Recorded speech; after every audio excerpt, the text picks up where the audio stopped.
Back here in the United States, later today, members of the House Oversight Committee are scheduled to tour a jail in Washington where defendants charged with crimes related to the January 6th insurrection are being held.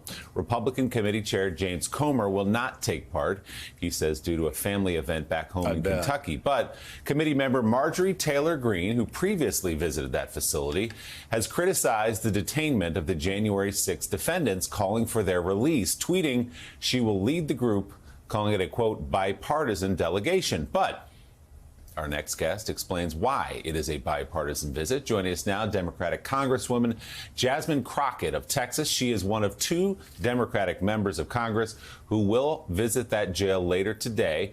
She'll be joined as well by Congresswoman Summer Lee of Pennsylvania. Congresswoman, thanks for your time this morning. So I'll let you explain it, but the way I understand it, you're sort of there as a chaperone to the Republicans to make sure that when they come back and tell the story of what happened today, tell the story of what you all see, that your version of the truth will be there as well. Do I have that right?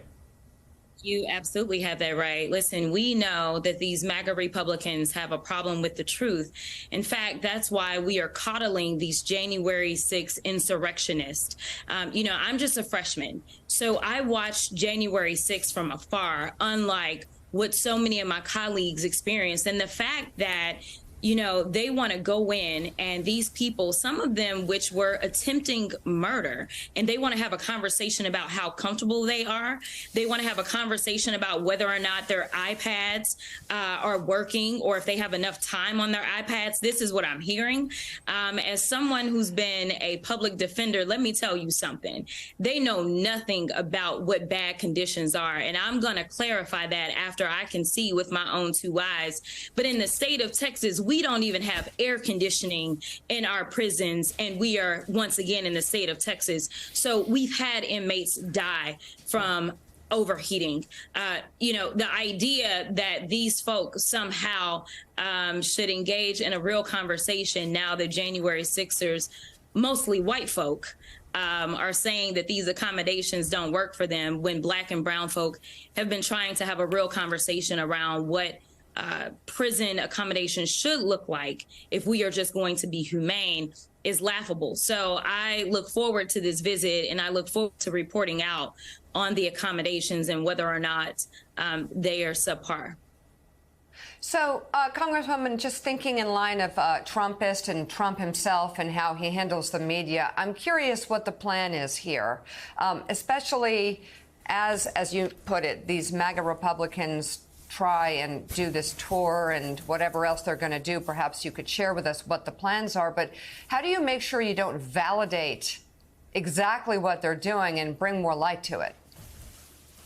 Yeah, here's the deal. We know that Marjorie Taylor Greene and crew, they already have a large microphone.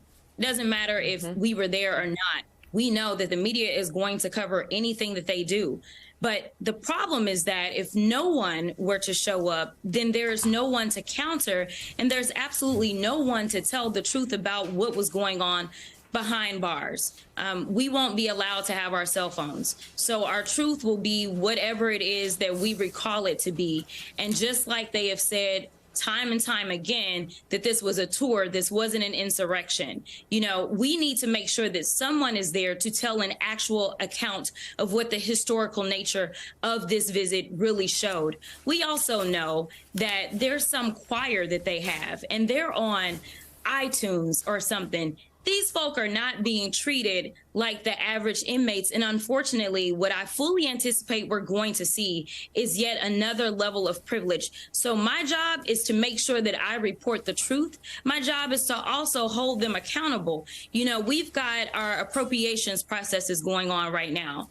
We actually are submitting for a community project investment that would update one of the jails in my district, a jail that hasn't had an update since the 1980s. We're talking about an intercom system that is failing inmates when they need to communicate about a health care issue for them. We are actually trying to make sure that we're giving the basic needs in my district. So I look forward to their support on this. I also want to make it clear that while they're talking about these conditions, the January 6ers at least arrived at the jail. In this country, if we want to have a real conversation, let's have a robust conversation. Let's talk about George Floyd. Let's talk about Sandra Bland, who was taken into custody in the state of Texas for a traffic violation and somehow ended up dead. We can have a real conversation. But before I start to say what is or isn't going on in this jail, I've got to see it myself. So I'm not here to validate that there's anything problematic, because I can guarantee you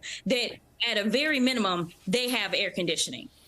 Yeah, and again, here you have people who beat the hell out of cops with American flags, their families saying they died because of the rioters, and they're actually bitching and moaning about their iPads in jail. Yeah, you're exactly right. And we thank you for being with us. Yeah, thank you for going today. I hope you'll come back. Democratic Congresswoman Jasmine Crockett of Texas. Report, Congresswoman, about what you see there.